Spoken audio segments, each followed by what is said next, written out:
സ്നേഹം, ദിവ്യസ്നേഹം, സ്നേഹം, ദിവ്യസ്നേഹം.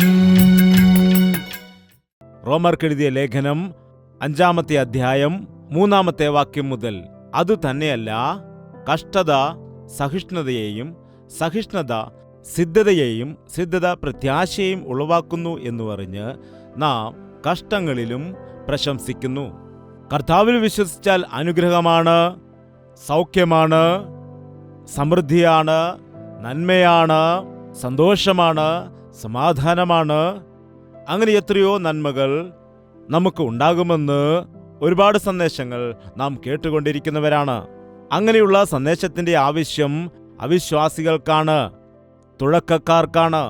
എന്നാൽ യേശുവിൻ്റെ സ്നേഹം രുചിച്ചറിഞ്ഞ ആളുകൾക്ക്, യേശുവിനാൽ അനുഗ്രഹിക്കപ്പെട്ട ആളുകൾക്ക്, ആത്മീയ ജീവിതത്തിൽ വർദ്ധിച്ചു വരുന്ന ആളുകൾ, ഇപ്പോൾ തന്നെ ദൈവം എനിക്ക് ഒരുപാട് നന്മകൾ ചെയ്തു എന്ന് സാക്ഷ്യം പറയുന്ന ആളുകൾ പഠിക്കേണ്ടതായ പാഠം എന്താണെന്ന് വെച്ചാൽ, സുഖത്തിൽ മാത്രമല്ല കഷ്ടങ്ങളിലും, സന്തോഷത്തിൽ മാത്രമല്ല ദുഃഖത്തിന് നടുവിലും, എല്ലാം ഉണ്ടായിരിക്കുമ്പോൾ മാത്രമല്ല ഒന്നും ഇല്ലാതിരിക്കുമ്പോഴും യേശു ക്രിസ്തുവിൽ സന്തോഷിക്കണം. ക്രിസ്തീയ വിശ്വാസത്തിന്റെ സാരാംശമാണത്. നിങ്ങൾ യേശുവിൽ വിശ്വസിക്കുകയാണെങ്കിൽ നിനക്ക് കഷ്ടത ഉണ്ടാകില്ല എന്ന് ആരെങ്കിലും പറയുകയാണെങ്കിൽ അത് ശരിയാണോ തെറ്റാണോ? യേശുവിൽ വിശ്വസിക്കുന്നവർക്കാണോ കൂടുതൽ കഷ്ടത ഉണ്ടാകുന്നത്, വിശ്വസിക്കാത്തവർക്കാണോ ഉണ്ടാകുന്നത്? ആർക്കാണ്? എന്തുകൊണ്ടാണ്? വിശ്വസിക്കാത്തവർക്ക് എന്തെങ്കിലും ബുദ്ധിമുട്ട് വന്നാൽ അടിക്കടി, കണ്ണിന് കണ്ണ്, പല്ലിന് പല്ല്, ചീത്ത പറഞ്ഞാൽ ചീത്ത വിളിക്കും, ഇങ്ങോട്ട് വഴക്കുണ്ടാക്കിയാൽ അങ്ങോട്ട് വഴക്കുണ്ടാക്കും. അതുകൊണ്ട് അവർ എങ്ങനെയെങ്കിലും അതൊക്കെ നേരിട്ടുകൊണ്ട് മുൻപോട്ട് പോകുവാനിടയാകുമെന്നാൽ കർത്താവിൽ വിശ്വസിക്കുന്നവർക്ക് വഴക്കു പറയുന്നവരെ വഴക്കു പറയാൻ പാടില്ല, അടിക്കുന്നവരെ അടിക്കുവാൻ പാടില്ല, അപമാനിക്കുന്ന ആളുകളെ അപമാനിക്കുവാൻ പാടില്ല, വെറുക്കുന്ന ആളുകളെ സ്നേഹിക്കണം, ഉപദ്രവിക്കുന്നവർക്ക് വേണ്ടി പ്രാർത്ഥന ചെയ്യണം. ദൈവത്തിന്റെ നാമനിമിത്തം ഉണ്ടാകുന്നതായ ലജ്ജയെ സഹിക്കേണ്ടതാണ്. എന്റെ നിമിത്തം നിങ്ങളെ പഴിക്കുകയും ഉപദ്രവിക്കുകയും നിങ്ങളെ കൊണ്ട് എല്ലാത്തിന്മേയും കളവായി പറയുകയും ചെയ്യുമ്പോൾ നിങ്ങൾ മാറിയിരുന്ന് കരയണമെന്നാണോ പറയുന്നത്? അല്ലല്ലോ. പിന്നെന്തിനാണ് ചിലർ കരയുന്നത്? എന്നെക്കുറിച്ചാണ് പറയുന്നത്, എന്നെക്കുറിച്ചാണ്. എന്താണ്? സ്വർഗത്തിൽ നിങ്ങളുടെ പ്രതിഫലം വലുത് ആകൊണ്ട് നിങ്ങൾ സന്തോഷിച്ച് ഉല്ലസിപ്പീൻ. വിശ്വാസികളായ നമുക്കും ദൈവം കഷ്ടത അനുവദിക്കാറുണ്ട്. കാരണം കഷ്ടതയുടെയും ബുദ്ധിമുട്ടിന്റെയും നടുവിൽ നമുക്ക് അവൻ ആശ്വാസം നൽകുന്നതിനായിട്ട്. എന്നാൽ ഈ കാലത്തുള്ള മനുഷ്യർക്ക് ആശ്വാസം ഇല്ല. പണ്ട് നാം അമ്മേ ചോറ് താ, എനിക്ക് വിശക്കുന്നു എന്ന് പറഞ്ഞു ചെല്ലുമ്പോൾ അമ്മ പറയും, എടാ നിൽക്ക്, അരി തിളയ്ക്കുന്നതേ ഉള്ളൂ. അരി തിളച്ചിട്ട് അത് വെന്ത് അതിനുശേഷം വാർത്തതിന് ശേഷം 10-15 മിനിറ്റ് അത് വെച്ചതിന് ശേഷമാണ് ചോറ് വിളമ്പി തരുന്നത്. ഇപ്പോഴെന്താണ്, അരി കുക്കറിലിട്ടാ പിന്നെ ക്യൂന്ന് അടിക്കും. കുയിന്ന് അടിക്കുന്നതിന് മുൻപ് തന്നെ ആളുകൾ അത് ചെന്നിട്ട് കത്തിയിട്ട് കുത്തിപ്പൊക്കാനിടയും. കാരണം പെട്ടെന്ന് വേകുന്നതിന് വേണ്ടിയാണ് ചെയ്യുന്നത്. ഇന്നുള്ള മനുഷ്യർക്ക് ക്ഷമയില്ല. എല്ലാം ഫാസ്റ്റായിട്ട് നടക്കണം. ഒരു യഥാർത്ഥമായ ക്രിസ്ത്യാനി തിടുക്കമുള്ളവൻ ആയിരിക്കുകയില്ല, എടുത്തുചാടുന്ന സ്വഭാവമുള്ളവൻ ആയിരിക്കുകയില്ല. എടുത്തുചാട്ടം കാരണമായിട്ട്, പെട്ടെന്നെടുക്കുന്ന തീരുമാനങ്ങൾ കാരണം, പെട്ടെന്ന് കാര്യങ്ങൾ ചെയ്യുന്നത് കാരണം പലവിധമായ നഷ്ടങ്ങൾ ഉണ്ടാക്കി വയ്ക്കും. അതുകൊണ്ടാണ് നമ്മൾ ഒരു യഥാർത്ഥ ദൈവവിശ്വാസി, ദൈവം തക്ക സമയത്ത് എനിക്ക് സകല കാര്യങ്ങളും നിർവഹിച്ചു തരും എന്ന് വിശ്വസിക്കുന്ന വ്യക്തി ഒരിക്കലും എടുത്തു ചാടുകയില്ല. അയ്യോ വീഞ്ഞു തീർന്നുപോയി, വിരുന്നിൽ വീഞ്ഞു തീർന്നുപോയി, ആളുകൾ വന്നിട്ട് ബഹളം വയ്ക്കും. മറിയ വന്ന് കർത്താവിനോട് പറഞ്ഞു. കർത്താവ് എന്താണ് പറഞ്ഞത്? എൻ്റെ സമയം ഇനിയും വന്നിട്ടില്ല, എൻ്റെ സമയത്ത് ഞാൻ സകലതും ചെയ്യാം. സമയം വന്നപ്പോൾ അവൻ എന്താണ് ചെയ്തത്? കറക്റ്റായിട്ട് വീഞ്ഞ് എല്ലാവർക്കും കൊടുക്കുവാനിടയായി. അതേ കർത്താവാണോ നമ്മുടെ കർത്താവ്, അതോ വേറെ കർത്താവാണോ? ഉറക്കെ പറയുന്നില്ല. അതൊക്കെ ആ കാലത്തെ കാര്യമല്ലേ. ഇന്നങ്ങനെയൊക്കെ നടക്കുമോ? അന്നങ്ങനെ പ്രവർത്തിച്ച ദൈവത്തിന് ഇന്ന് മാറ്റം വന്നിട്ടുണ്ടോ? അവൻ ഇന്നലെയും ഇന്നും എന്നേക്കും ഒരേ രീതിയിൽ നിത്യനായ ദൈവമാണ്. മറക്കരുത്, ക്ഷമ കാരണം നമ്മുടെ ജീവിതത്തിൽ അനേകം തെറ്റുകൾ സംഭവിക്കാതെയിരിക്കും. നമുക്ക് കഷ്ടതയുണ്ടാകുമ്പോൾ നിരാശപ്പെടരുത്. ഈ കഷ്ടതയിൽ ദൈവം ഏത് പാഠമാണ് പഠിപ്പിക്കുന്നത്? ഈ ക്ഷാമത്തിൽ ദൈവം ഏത് അത്ഭുതമാണ് ചെയ്യുന്നത്? ബൈബിൾ വായിച്ചപ്പോൾ എനിക്ക് മനസ്സിലായത് ഇതാണ്. ദൈവത്തിന്റെ അത്ഭുത കാര്യങ്ങൾ നോക്കിയപ്പോൾ ക്ഷാമം ഇല്ലാത്തയിടത്ത്, കുറവില്ലാത്തടത്ത് അത്ഭുതങ്ങൾ നടന്നിട്ടില്ല. പ്രതിസന്ധി ഉണ്ടായിരുന്ന സ്ഥലത്തൊക്കെയും ദൈവം അത്ഭുതം ചെയ്യുവാനിടയായി. നമ്മുടെ ജീവിതത്തിൽ അത്ഭുതം നടക്കണമെങ്കിൽ നമ്മുടെ ജീവിതത്തിൽ കഷ്ടതയും ബുദ്ധിമുട്ടും ഉണ്ടാകണം. അപ്പോൾ മാത്രമേ നമുക്ക് അതിൽ നിന്ന് വിടുതൽ ദൈവം നൽകൂ. സഹിഷ്ണുത സിദ്ധതയെയും സിദ്ധത പ്രത്യാശയെയും ഉളവാക്കുന്നു. നോക്കുക, ഒരു വ്യക്തി യേശുവിനെ സ്വന്തം രക്ഷിതാവായി സ്വീകരിച്ചതിന് ശേഷം യേശുവിന്റെ സ്വരൂപത്തിലേക്ക് നാം മാറ്റപ്പെടേണ്ടതാണ്. ഒരുപാട് ആളുകൾ മക്കളില്ല എന്ന് പറഞ്ഞ് പ്രാർത്ഥിച്ച സമയത്ത് ദൈവം മക്കളെ കൊടുക്കുവാനിടയായി. കുഞ്ഞ് ജനിക്കുന്നതിന് മുൻപ് 9 മാസം ആ കുഞ്ഞിനെ ചുമന്ന് അവസാനം പ്രസവിക്കുന്നത് എല്ലാം വലിയ കാര്യമാണ്. എന്നാൽ കുഞ്ഞ് ജനിച്ചു കഴിഞ്ഞ് കാര്യമെല്ലാം കഴിഞ്ഞു പോയോ? കുഞ്ഞ് ജനിച്ചു, ഇനി ഒരു കുഴപ്പമില്ലെന്ന് പറഞ്ഞിട്ട് കുഞ്ഞിനെ ഇട്ടിട്ട് പോവുകയാണോ? എന്താണ്? കുഞ്ഞിനെ ശ്രദ്ധിച്ച് ഓരോ ദിവസം ചെല്ലുന്തോറും എന്താണ് സംഭവിക്കേണ്ടത്? ആ കുഞ്ഞ് വളർന്നു വരണം. അപ്പോൾ യേശുവിൽ വിശ്വസിക്കുന്നവർ ആരെ പോലെയാകണം? യേശുവിന്റെ മക്കൾ ആരെ പോലെ ആയിരിക്കണം? യേശുവിനെ പോലെ ആയിരിക്കണം. യേശുവിനെ പോലെ യേശുവിന്റെ മക്കളാകണമെങ്കിൽ, അങ്ങനെ വളർന്നു വരണമെന്നുണ്ടെങ്കിൽ ഒരു ദിവസം കൊണ്ടത് നടക്കുകയില്ല. കുഞ്ഞ് ജനിച്ചാലുടൻ തന്നെ വുഷ് എന്നും പറഞ്ഞ് വളരുകയാണെങ്കിൽ നന്നായിരുന്നു, അല്ലേ? ഈ കഷ്ടതയുടെയും ബുദ്ധിമുട്ടിന്റെയും ഒന്നും തന്നെ ആവശ്യമില്ലായിരുന്നു. ജനിച്ച കുഞ്ഞിനെ കൊണ്ടുവന്നിട്ട് ഹല്ലേലൂയ ആമേൻ എന്ന് പറയുമ്പോൾ അവൻ കോളേജിൽ ചേരുകയാണെങ്കിൽ പിന്നെ നിനക്ക് വലിയ തലവേദനയായിരിക്കും, അല്ലേ? എന്താണ്? നീ പെറ്റു വളർത്തിയിട്ട്, നീ ചോറ് വാരിക്കൊടുത്ത്, നീ കുളിപ്പിച്ച് വളർത്തി വലുതാക്കിയതായ കുഞ്ഞ് മുതിർന്നു കഴിഞ്ഞാൽ പിന്നെ നിന്റെ വാക്ക് അവൻ അനുസരിക്കുകയേയില്ല. എന്താണ്? എന്നാൽ ആ കുഞ്ഞിനെ നാം വളർത്തേണ്ട രീതിയിൽ ശീലിപ്പിച്ച് അനുസരിപ്പിച്ച് വളർത്തിക്കൊണ്ടുവരികയാണെങ്കിൽ വലുതാകുമ്പോൾ അവൻ ഉന്നതനായ ഒരു വ്യക്തിയായിട്ട് മാറുവാൻ കഴിയും. അതുപോലെ ദൈവമക്കളും വിശ്വാസം പഠിക്കണം. നമുക്ക് ചില പരീക്ഷകൾ പാസ്സാകേണ്ടതുണ്ട്. ശോധനയുടെ വേളകളിൽ 2 മാർഗമുണ്ട്. ഒന്ന് വിശാലമായ മാർഗം, ഒന്ന് ഇടുക്കമായ മാർഗം.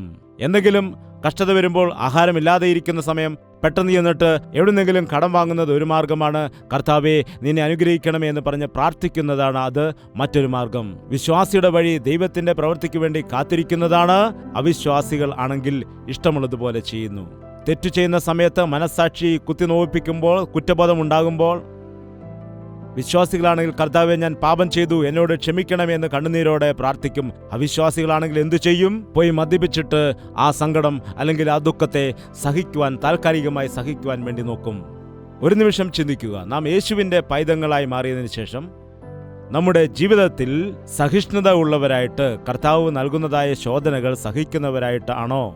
സഹിഷ്ണുത സിദ്ധതയും സിദ്ധത പ്രത്യാശയെയും ഉളവാക്കുന്നു എന്നറിഞ്ഞ് നാം കഷ്ടങ്ങളിലും പ്രശംസിക്കുന്നു.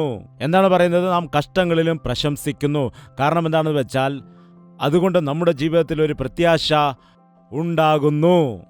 നിനക്കങ്ങനെ ഒരു വ്യക്തിത്വം ഉണ്ടാകുന്നു, നല്ലൊരു സ്വഭാവം ഉണ്ടാകുന്നു. നിന്റെ ജീവിതത്തിലുണ്ടാകുന്ന അനുഭവങ്ങൾ, നിന്റെ ജീവിതത്തിലെ പ്രശ്നങ്ങൾ എല്ലാം കാരണം നിന്റെ ജീവിതത്തിൽ ഒരു വ്യക്തിത്വം നിനക്ക് രൂപപ്പെട്ടു വരും. നിന്റെ സ്വഭാവം എന്താണെന്ന് നിന്റെ പ്രവൃത്തികളിൽ കൂടി നീ കാണിച്ചു കൊടുക്കും. യേശുക്രിസ്തുവിന്റെ മക്കൾക്ക് ആവശ്യമുള്ളത് സിദ്ധതയാണ്. നോക്കുക, കരിസ്മ എന്ന വാക്ക് നിങ്ങൾ കേട്ടിട്ടുണ്ടോ? അതിന്റെ അർത്ഥം എന്താണ്? നമുക്കിന്നറിയാം, അനേകം സിനിമ ആക്ടേഴ്സിനെ കുറിച്ച് അങ്ങനെയൊക്കെ പറയുന്നുണ്ട്. ഈ കാലത്ത് അവർ കരിസ്മാറ്റിക് മൂവ്മെന്റ് ഒക്കെ നടത്താറുണ്ട്. നേരത്തെ ക്രിസ്ത്യാനികളുടെ ഇടയിൽ പറഞ്ഞുകൊണ്ടിരുന്നതായ വാക്കാണത്. എന്നാൽ ഇപ്പോൾ ക്രിസ്ത്യാനികൾ അത് ഉപേക്ഷിച്ചിരിക്കുകയാണ്. എന്നാൽ ലോകക്കാർ അത് ഏറ്റെടുത്തിരിക്കുകയാണ്. അതിന്റെ അർത്ഥം പറഞ്ഞാൽ ഒരു പ്രഭാവമാണ്. പ്രഭാവം, ശ്രേഷ്ഠത, പ്രത്യേകത. ചില ആളുകളെ നോക്കിയാൽ അവരെ കണ്ടാൽ തന്നെ നമുക്ക് ആകർഷണീയത തോന്നും. അവരുടെ വാക്ക് കേട്ടാൽ തന്നെ നമുക്ക് ആകർഷണീയത തോന്നും. എന്നാൽ മറ്റു ചിലരുടെ അഭാവങ്ങളിൽ, അതുപോലെ ശരീര സൗന്ദര്യത്തിൽ, ചിലരുടെ വ്യക്തിപ്രഭാവം, CEO പോലെയുള്ള ആളുകളെ നോക്കുക, അവർക്ക് വളരെ സാമർഥ്യമുള്ളവരാണ്. അതാണ്, ഓരോരുത്തർക്ക് ഓരോരോ പ്രത്യേകതകൾ ഉണ്ട്. നിങ്ങൾ എപ്പോഴെങ്കിലും ആലോചിച്ചിട്ടുണ്ടോ നിങ്ങളിലുള്ള കരിസ്മ എന്താണ്? നിങ്ങളുടെ വ്യക്തിത്വം എന്താണ്? നിങ്ങളിലെ പ്രത്യേകത എന്താണെന്ന് എപ്പോഴെങ്കിലും നിങ്ങൾ ഓർത്തിട്ടുണ്ടോ? ദൈവം വേർതിരിവ് കാട്ടുന്ന ദൈവമല്ല. ചില ആളുകൾക്ക് വളരെ പ്രത്യേകതയും കഴിവും ഒക്കെ കൊടുത്തിട്ട് കുറെ ആളുകളെ ഒന്നിനും കൊള്ളാത്തവരായി സൃഷ്ടിക്കുന്ന ഒരു ദൈവമല്ല നമ്മുടെ ദൈവം. നിങ്ങൾ പറയും, എൻ്റെ തലവിധിയാണ്, എൻ്റെ തലവരയാണ്. നിങ്ങളുടെ തലവിധിയല്ല, തലവരയല്ല, നിന്റെ വിധിയാണ്. നീ അതുകൊണ്ട് ഇങ്ങനെ തന്നെ പോകുമെന്ന് പറഞ്ഞ് ഒരിക്കലും ദൈവം നമ്മെ തള്ളിക്കളയില്ല. ദൈവം ഓരോ വ്യക്തികളെയും പ്രത്യേകതകൾ കൊടുത്തിട്ടാണ് സൃഷ്ടിച്ചിരിക്കുന്നത്. എന്നാൽ നാം അത് തിരിച്ചറിയുന്നില്ല. അവയെ നാം മിസ്യൂസ് ചെയ്യുകയാണ്, ശ്രദ്ധിക്കുന്നില്ല. അതുകൊണ്ട് നാം അതിന് വില കൊടുക്കുന്നില്ല. ദൈവത്തിൻ്റെ കരങ്ങളില് ദൈവത്തിന്റെ കരങ്ങളിലേക്ക് അവരുടെ കഴിവുകളെയും എല്ലാം സമർപ്പിച്ചു കൊടുക്കുന്നതായ സമയത്ത് അവരുടെ ജീവിതം അനുഗ്രഹീതമായിട്ട് തീരുന്നു, അനേകർക്ക് അനുഗ്രഹത്തിന് കാരണമായി മാറുന്നു. എന്നാൽ ആരാണോ ദൈവം നൽകിയിരിക്കുന്ന കഴിവുകളെ ഒന്നും മനസ്സിലാക്കാതെ ഇരിക്കുന്നത്, അവയെ തെറ്റായ കാര്യങ്ങൾക്ക് വേണ്ടി ഉപയോഗിക്കുന്നത്, അവരുടെ ജീവിതം വൃഥാവായിട്ട് മാറുകയാണ് ചെയ്യുന്നത്. ഞാൻ കുറച്ച് വചനഭാഗങ്ങൾ ഇവിടെ വായിക്കുവാൻ പോവുകയാണ്. ബൈബിൾ കൊണ്ടുവന്നവർ തുറന്ന് വായിക്കുക, അല്ലാത്തവർ നന്നായിട്ട് ഗ്രഹിച്ച് അത് മനസ്സിലാക്കി എടുക്കുക. അപ്പോസ്തല പ്രവർത്തികൾ 7-ാം അധ്യായം അതിൻ്റെ 20-ാമത്തെ വാക്യം. ആ കാലത്ത് മോശ ജനിച്ചു, ദിവ്യസുന്ദരനായിരുന്നു. അവനെ 3 മാസം അപ്പന്റെ വീട്ടിൽ പോറ്റി. പിന്നെ അവനെ പുറത്തിട്ടപ്പോൾ ഫറവോന്റെ മകൾ അവനെ എടുത്തുകൊണ്ട് തന്റെ മകനായിട്ട് വളർത്തി.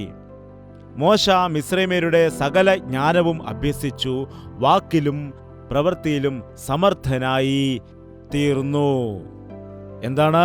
വാക്കിലും പ്രവൃത്തിയിലും സമർത്ഥനായിരുന്നു. അവൻ രാജാവായി തീരേണ്ടതായ ഒരു വ്യക്തി ആയിരുന്നു.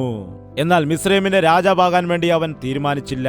മോശ വളർന്നപ്പോൾ മിസ്രൈമിലെ ധനത്തെക്കാൾ ക്രിസ്തുവിന്റെ നിന്ദ ചുമക്കുന്നതാണ് വലുതെന്നെണ്ണി അല്പകാലത്തെ സുഖം അനുഭവിക്കുന്നതിനേക്കാൾ ദൈവത്തിന്റെ മക്കളോടൊപ്പം കഷ്ടത അനുഭവിക്കുന്നതാണ് നല്ലതെന്ന് തിരഞ്ഞെടുത്തതുകൊണ്ട് ദൈവത്തിന്റെ കയ്യിൽ ഉപയോഗിക്കപ്പെടുന്നതായ ഒരു വലിയ നേതാവായിട്ട്, അനേകരെ വിടുവിച്ചു കൊണ്ടുവരുന്നതായ ഒരു വലിയ നായകനായിട്ട് അനുഗ്രഹിക്കപ്പെട്ടു. സ്വർഗീയ ശക്തിയെ ഭൂമിയിലേക്ക് ഇറക്കുവാൻ കഴിയുന്ന ദൈവദാസനായിട്ട് മാറി.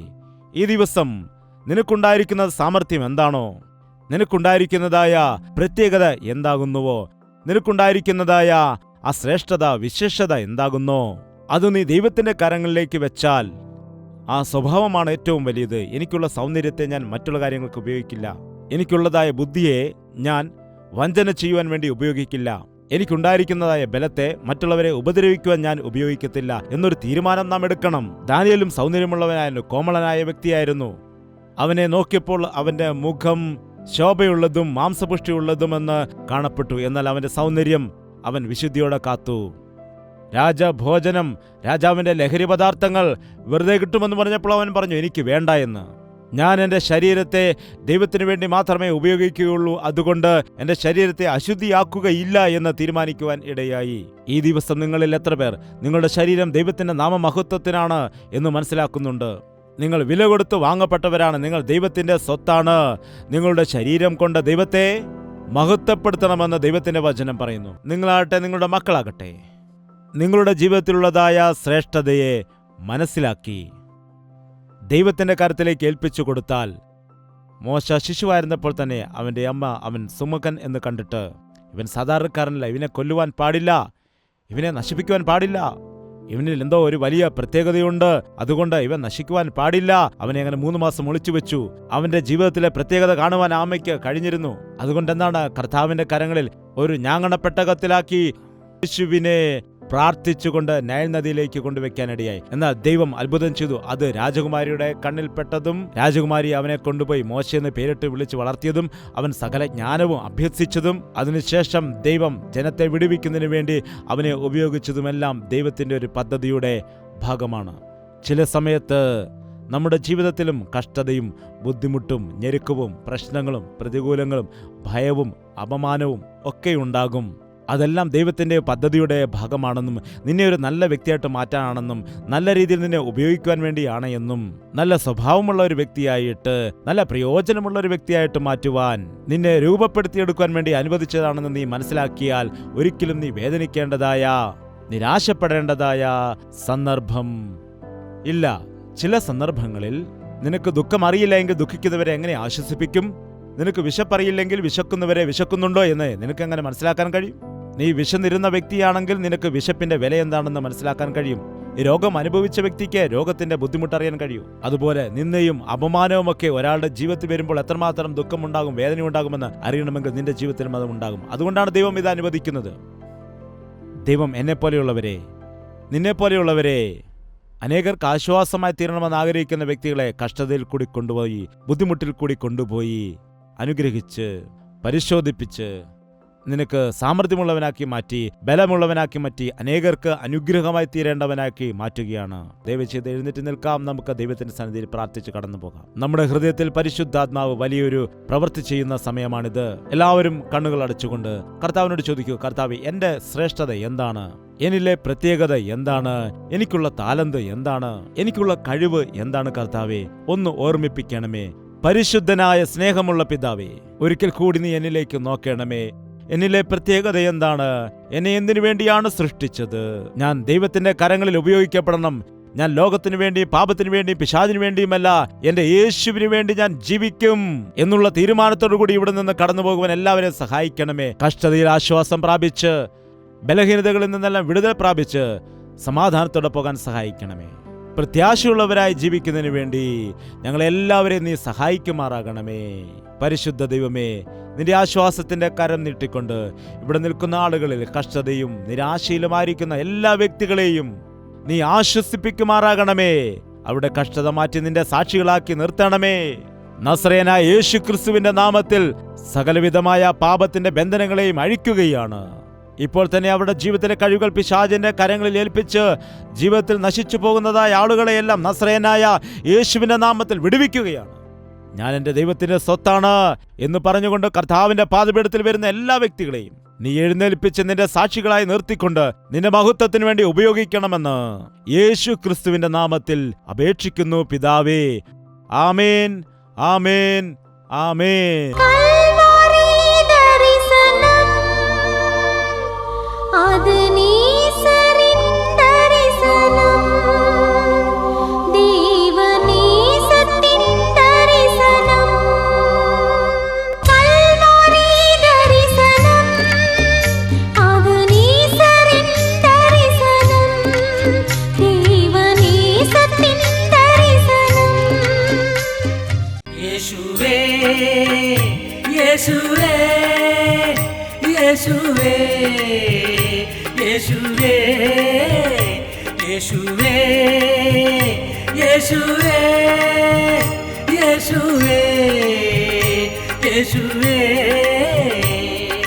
നിന്നെ നിന്നെ എന്നും ഞാൻ സേവിക്കും. നീ മാത്രം രാജാവെന്നും. നിന്നെ നിന്നെ എന്നും ഞാൻ സേവിക്കും. നീ മാത്രം രാജാവെന്നും.